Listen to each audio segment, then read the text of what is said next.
จะข้าวแล้วได้เด็กอันนี้เนาะแบบนี้มันจะตีเองค่อยนะ แบบนี้นะ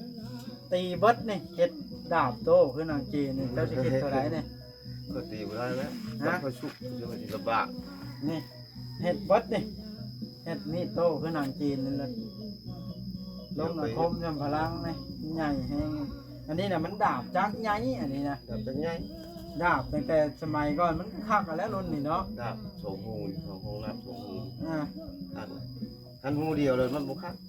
มันดาบจักน้อยดาบรุ่นใหม่นะมันละบ่แข็งเนาะ ขันดาบแดงดาบสีแดงมันได้ครับดาบ เฮ็ดผ้าบ่ได้บ่อันนี้ฮะได้แต่มีดบ่ ได้แล้วพอเอามาตีผ้า นี่ได้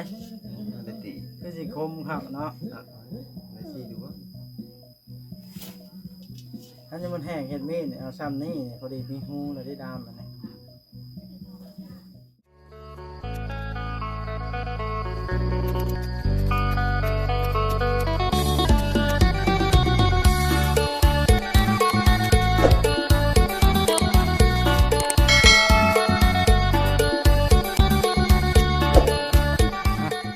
โด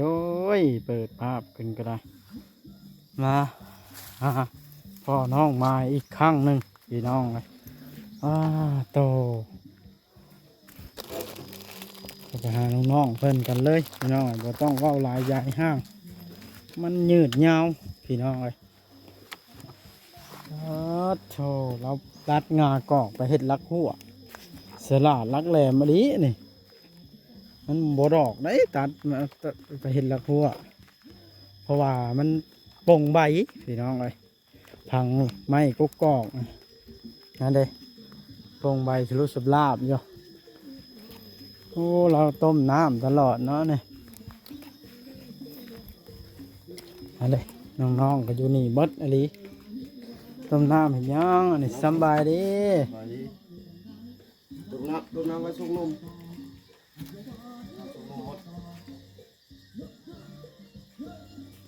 ต้มน้ำไว้ส้มนม นม เป็นได้จึงต้มน้ำไว้ส่งนมแม่เพิ่นได้จ้ะ โอ้ยผู้ ฮะ อยู่เพื่อนหลังนั้นน้ำหมดชุกนมหมด เพิ่นบ่อยากอยู่นำแม่บ่ผู้มื้อ มั นี่ นไปอยู่ได้ แสดงว่า แม่มันแอบให้ แสดงว่าติดเจ้าแล้วน้องเฮงขนมนี่เห็นบ่ลูกเอากัน เอาลู กิ ก น มาไหมลูกขอบใจเลย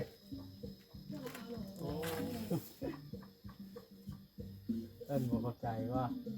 ได้มันนี่ได้หยังเฮ็ดสู่ลูกกินมานี่พ่อ โอ้ไปหาหน่อไม้ ไปหา เขาเลยกับพืชกับคุณว่าน้อยคุณ คนน้อยได้ใส่อยู่น้ำไผ อยู่ในแม่มั้ง ไปทำมาแล้วกินข้าวแล้วก็ไปพูดเลย เพิ่นไปหยัง ไปอยู่เพื่อนหลังนั้นไปพอว่าให้เอานมบอกงั้นมาได้มิดจัดเลย เพิ่นไปเอานม นมมิดเลย อืม เนาะมันผลประโยชน์อยู่น้ำคืนนี้ยังนอนน้ำผู้เฒ่า เพิ่นนี่ได้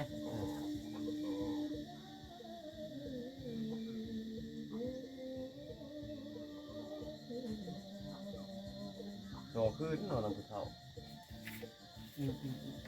คือว่าน้องหมายบ่สบายบ่ ใช่ไหมคนเดียวเลยนะ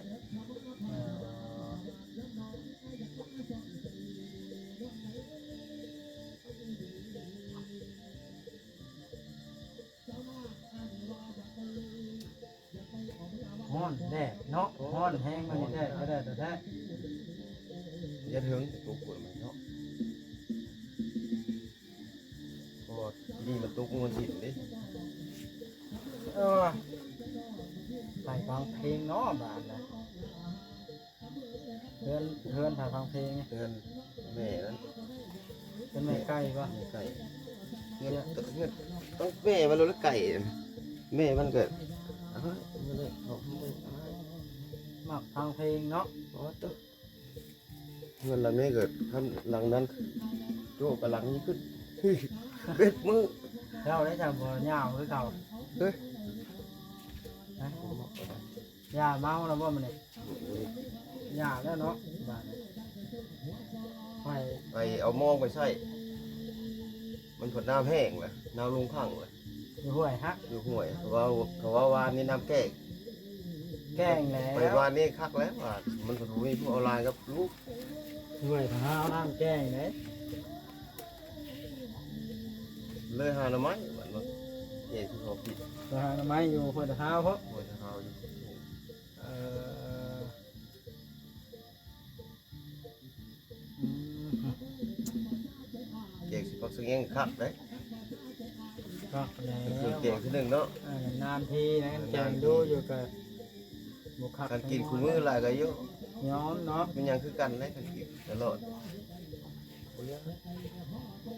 ยกินที่หนึ่ง ไปอยุแบบนั้นเนาะ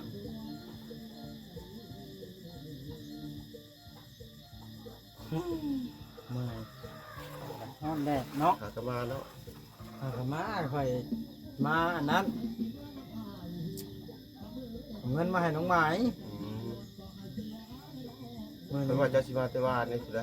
ตอนแรง โอ้ฝนตกมันแห้ง เนาะอยู่เนาะ ไปสิมาได้อยู่พี่กับตกกันนะมา หมูตุกเลยหมูมีมันผลหมูมีมันผลน้องเขตนี่นะเขตเงินส่วนเงินเขตนอกบ้านไปนี่ เดี๋ยวเฮ้ยลุงแก้วนี่ก็ยังตก ตกแล้วมันตกเขตทันไป หวานเลย ตก ผ้าแต่เบิ่มๆมาพอขี่รถหนี่กันไปท่านไปนั่งในห้องม่วงอ่ะ ทางมันมาเถอะนี่ไม่ได้ตกได้ อ่า ตกเขตพุ่นแต่ ตกจนค่ำผลหวานนี่ครับ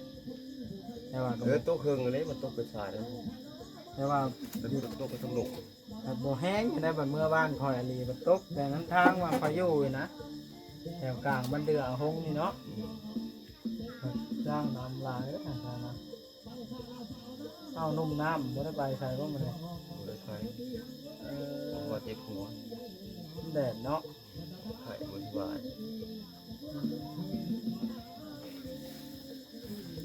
แม่ใส่จอกก็บ่ได้ไปสบายดีนุ่มน้ำบ่ได้ไปทางใดบ่เดี๋ยวนี้ผมก็ยาวแท้น่ะผมยาวเนาะ มีตัด ฮะ มีตัด ก็มีจะตัดเป็นปะ อืม ก็มีจะตัดเป็นปะ เป็นแล้วไว้กันละผู้นึงไว้แต่ผม ขาดเนาะ ขาดเลย ขาดคือกดออกหนังงามหรือว่าในบูฮู้วะ หัวโล้นก็ได้ เอาหัววิจิกเส้นก็ได้นะเพราะว่าตัดเป็นอะไรเขาให้ตัด กันตัดทรงไป เขา ค่อ ไป ย ตัดจุฮานพูน ตัดทรงไปค่อยนี่เป็นปะ เป็นถ้าค่อยตัดต้องเร็วบุทนัดนะ อ่า ตัดตะไก่บุทนัดตะไก่มันมีตัดมีกระตัดเท่า ตัดมิดแท้ละเป็นเนาะ ตัดต้องเร็วบุทนัดเพราะตัวเองไม่เคยจับน้อยช่วงนี้ก็มีแต่ค่อยจะตัดหลงหลงน้อยท่านหมอท่านเราบอกนั่นเราก็มาหาค่อยแต่ไม่ใช่ค่อยตัดให้ มันบอกนะเราก็บอกไปเยี่ยมเราเนี่ย แล้วนั่นมันยาก เราแห่งเจ็บบาดไผ่เงยๆอยู่นะ ยากหลานยากเที่ยวไปแล้วพอมื้อแรงมาลีนำเด้อมันไปที่กันเลยอยู่เทป่า เด้อยู่ใกล้คอยจะเห็น ลูกมีหลานเนาะมีลูกแล้วก็ให้กำลังเลย พาลูกไปมันบุเป็นเนาะ เป็นอันนี้มัน ไผ่ออกมา ให้อย่างว่าบางทีเรื่องนี้เด็กน้อยดังจากนั้นมันก็อย่างว่าเลย รถไป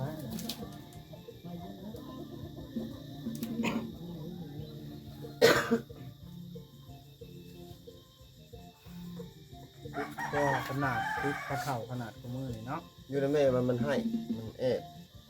นั่งให้นั่งไกวเท่านั้น กลางคืนกับลูกชงกินนมวะ ทรงนะคือในเมืองทรงลูกคือ จะได้เป็นจังอันยังอุ่นถ้าเจ้าต้มไว้นะ เขาเกิดตัวไม้มันอุ่นไปแล้วมันจะสุกมันจะทรงมัน ต้มไว้ให้ได้ ต้มให้มันสุก บ่อุ่นกับชงเลย ทรงเลยนะมันสุกละน้ำมันสุก ขั้นน้ำอนามัยน้ำสะอาดเด้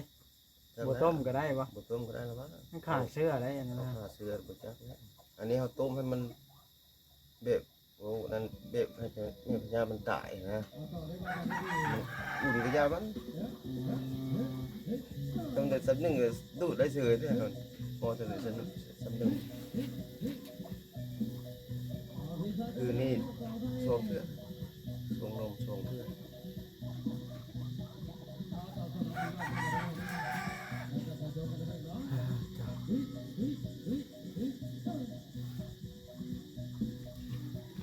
มาแล้วไปหาน้องหมาพวกที่นี่เป็นอยู่เพื่อนเขา ครบแล้วเนาะแต่มันเป็นนี่ วานนี่มาแวะนี่ก่อนนั่นมาแวะถามก็หูแล้วมันนี่เนาะน้องเทเพิ่นไปดำน้ำบ่เห็นแล้วแดงเนาะ มาลูกแก้วว่างคือเฮ็ดว่างนึงนี่ก็มาเอาแหน่งเด้ เป็นไผ โอเค เอ่อ แหน่งก็ชอบลูกหัว แจงกังเว้นนะเนาะ แกกินตอนแรกที่แกงทำให้ส่วนใดเลยเดี๋ยวนั้นมันมีหนองหลายเด้ทั้งลูกป่าทั้งลูกหัว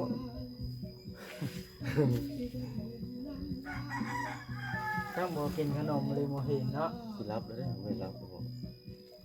บ่อยากเพิ่นเลยโอ้ได้เล็กดาบมาได้ใส่อีกแล้วนะ ซื้อน้ำวิ่ง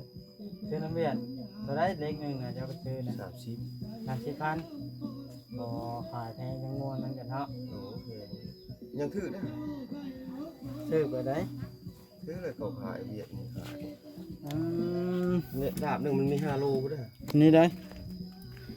5 โลเจ้าก็สิซื้อได้ถึกได้ซะหืมจะซื้อ นอยู่น้ำเวียดอยู่ทางแวงนี่ทางแวงทางเล็กซิปนี่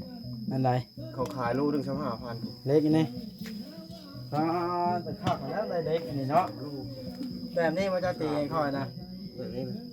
ตีเบิดนี่เฮ็ดดาบโตคือนางจีนนี่เจ้าสิคิดเท่าไหร่นี่ ก็ตีไม่ได้แล้ว ฮะ ค่อยชุบจะมันลำบาก นี่เฮ็ดเบิดนี่เฮ็ดมีดโตคือนางจีนนี่แหละลงอาคมจำพลังนี่ใหญ่แฮงอันนี้น่ะมันดาบจักใหญ่อันนี้นะ ดาบจังไง ดาบตั้งแต่สมัยก่อนมันคักกันแล้วรุ่นนี่เนาะ ดาบโสหูนของห้องน้ำโสหูน อ่า ทันหูเดียวเลยมันบุคัก มันดาบจักน้อยดาบรุ่นใหม่นะมันละบ่แข็งเนาะ ทันดาบแดงดาบสีแดงมันได้กับดาบ เฮ็ดผ้าบ่ได้บ่อันนี้ฮะเฮ็ดได้แต่มีดบ่ ได้แล้วพอเอามาตีผ้า นี่ได้ ทันได้ตี คือสิคมคักเนาะ ได้ชีอยู่ว่า ถ้าจะมันแห้งเฮ็ดมีดเอาซ้ำนี่พอดีมีหูแล้วได้ดามมันนี่ข่อยอยากได้อีกเด้ ตีบ่ได้แล้วเหงา ฮะข้างได้มีดข่อยซื้อน้ำเจ้าเมื่อพันกระดูกนี่บ่บ้านได้ ตีมันขลัง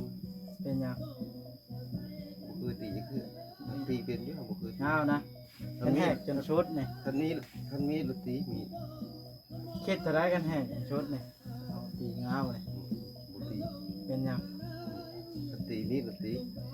ตีเป็นใหญ่ๆมีโตใหญ่ ท่านนางจีนเขาเอิ้นว่าตีกระบี่หั่นเด้ เขาจะเข้าใจนั่น ตีจนชุดเงานี่มันคักได้นี่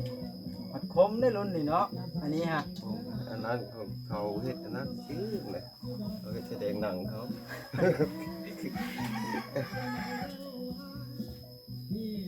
คือสิคักเนาะ ครับนะพันไม้พันอันนี้ครับนะ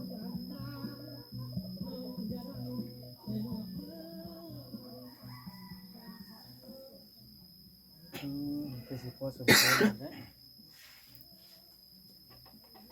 พอซื้อมันกว่า30,000จะซื้อน้ำเวียนนี่เจ้าตัวเห็นหยังนั่นน่ะมันนักป่า เดิ น นหาโดงน้ำไปซื้อครับ อันนี้ได้ มันไม่สองดะตัวหนึงเลยบ่มีเงินตัวหนึงมีเงิน30 ซื้อเวียดอยู่ไสเด้อนะ เนี่ยเวียดอันนี้ นั่นนี่มันก็สร้างค่าได้เนาะ มันขายมันซื้อได้แล้วโลละ3,000 นี่เล็กนะ ซื้อเล็กอยู่ บอกไปเล็กของมือนี่มันโล5,000 โล โล ละ ละ 3,000ซื้อเขามาซื้อรถโล5,000เกินทุน3,000 อืม วันนี้ตัวนั้นเราบ่มีเงินเอาแต่ตัวเดียวนี้วันนั้นเรา2-3 มื้อมาแล้วน้าไปเอาอีกไหมวะ ตกลงว่าบ่ตีให้คอยน้องงาวนะฮะ ไปเอาอีกไหมน้าว่าไปน้าไปว่าบ่เฮ็ดบัดนี้มันขายนะ ทำบ่ตีแล้วตกแต่งใส่ด้ามยาวซั่นนี่เนาะ ก็ คัด ทาง ไปหลังไปแล้วเฮ็ดผมยาวๆตกกลางหลังเฮ็ดแบบนางจีนนะ ไปทางไหนบาด ยกเข้าฟ้าแล้วเรียนวิชาแล้วเอา บ่เฮ็ดเขาเล่นเลยเนาะเขาบอกทหารไล่เลย เรียนวิชาเฮาก็บินหนีแล้วว่าเฮามีวิชาเนาะ ไอ้เด้ถึงเอา ป่า จับเอาเนาะ เขาไล่จับเอาแล้วไปบ่รอดบัดนี้ เพราะมันก็คมมะลิจะตัดเครื่องนี่เนาะได้3-4ย่านเฮ็ดผ้ากันเนาะได้หลายดวงเด้อเนาะ นี่ตัดย่านนี้เลยเนี่ยตัวนี้ตัดย่านนี้เดี๋ยวเรามาตัดย่านนี้อันนี้พาใหญ่อันนี้พาใหญ่1 2ตัวนี้ก็1 2ตัวนี้ก็นี่เบอร์ตัดนี่ก็มันเป็นพาน้อยมันพาปานกลางเนี่ยให้พาน้อย ได้6ดวง ขัดเล็กตัวดาบน้อยนั้นบ่ได้มันสั้น โอ้วันนี้6ดวงมันใหญ่โพด มาบ่ได้ใหญ่แล้วฟรีพลาดสัตว์นี่เขาบ่ได้ต้องเลยสัตว์มัน นี่ได้ เขาบ่ได้ต้องเลยพอดีสัตว์มันมีแต่ตีคุมออกสัตว์มันท่วมพอดีแล้ว เข้าแล้วเนาะ ถึงได้อีกอยู่ นี่ฉันเจ้าเฮ็ดปุ่มๆนี่ได้บ่เฮ็ดงามๆปุ่มๆนี่คมๆนี่ ค่าสักคะแนนเต็มหูให้ แต้มฮู้แล้วเป็นบ่ เป็นแล้วเต็มหูมาให้ค่อยก็ตีปั๊บแล้วตีใช่ อ่า ค่อยเบิ่งหูเจ้าเต็มค่อยก็ตีใช่นั่นแหละตีตามหูเจ้าเต็ม คมกรีดคือกัน ยิดคือกันเจ้ามักคมก็ได้มักบิดก็ได้ เอาหนาๆแบบข้างปลาก็ได้ก็ได้เอาแบบพันเต็นตรงๆก็ได้ เอาแบบพันจุดจวดก็ได้ อืม เห็ดได้บ่เห็ดน้ำเล็ก สร้าง คัน ไว้ จอดแจ้ระบบผ้าจอดระบบเป็นจอดเล็ก บ่ถนัดปานใดบ่ บ่ถนัดมันบ่เข้านั้นคันจอดทองก็เป็นน่ะ แบบเจ้าเฮ็ด เดี๋ยว เนาะ เอาเฮ็ดจอดทอง อ่า กับผ้าเสื้อมันเป็น บ่ถนัดปานใด มันอยากเข้าตา ควันมันน่ะบ่ ควันมันบ่โชว์มือผู้จังเช้าคือเด็กกับเพิ่นหุบกินดินทรายเข้านี่โอ้จ้ะน้ำตาย้อยตลอดเลยนะ อืม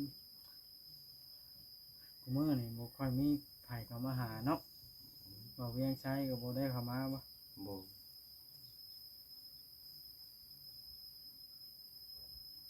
เป็นกาดำนาเนาะ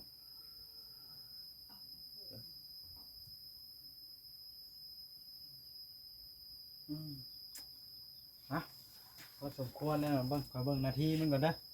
เถื่อมันโดนพอสมควรข่อยก็สิได้จบคลิปเด้เนาะมันหึงได้เนาะ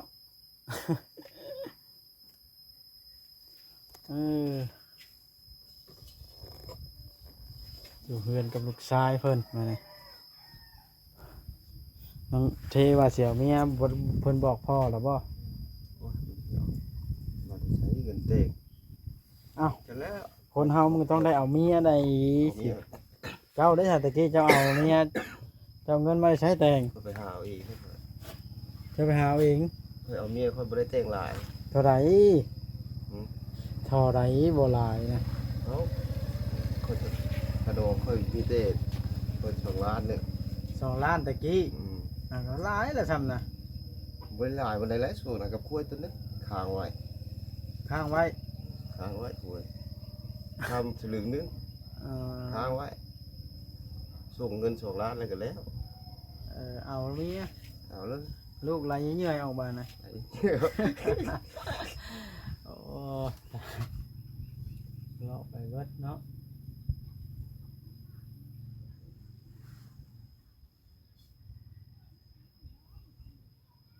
มีหูมือนี่มันแพงกระโดดมีคนทางคนมีที่เลยเอาบนทางบนมีที่เลยแพง 50-60 ล้านแล้วเอาเสียมาได้ใช้ใช่แล้วสิพอเดี๋ยวตูนไปทำงาน เอาเงินเจ้าแต่งเจ้าเอาหาอะไรถึงคอนเทน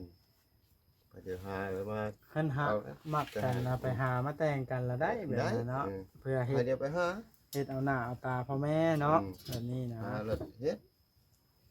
ด้วยว่าเอาไปโปะให้แล้วบ่มี เจ้ามาได้ใช้เอาเกิดอึดเข้าอึดน้ แกไปหาวัดได้ติ ำ ทันแท้เนาะ แต่หาเงินซื้อข้าวกินยังบ่ทันเลยหาเงิน50-60 ล้านบ่ เมื่อยตัวได้เด้ มันบ่แม่นที่เต้เท่านั้นเด้มันมีข้าวเป็นบาทบ่ได้แล้วก็มีคุ้ยเด้เออ เดี๋ยว มีคำโค้งโคใส่โคเขาอีก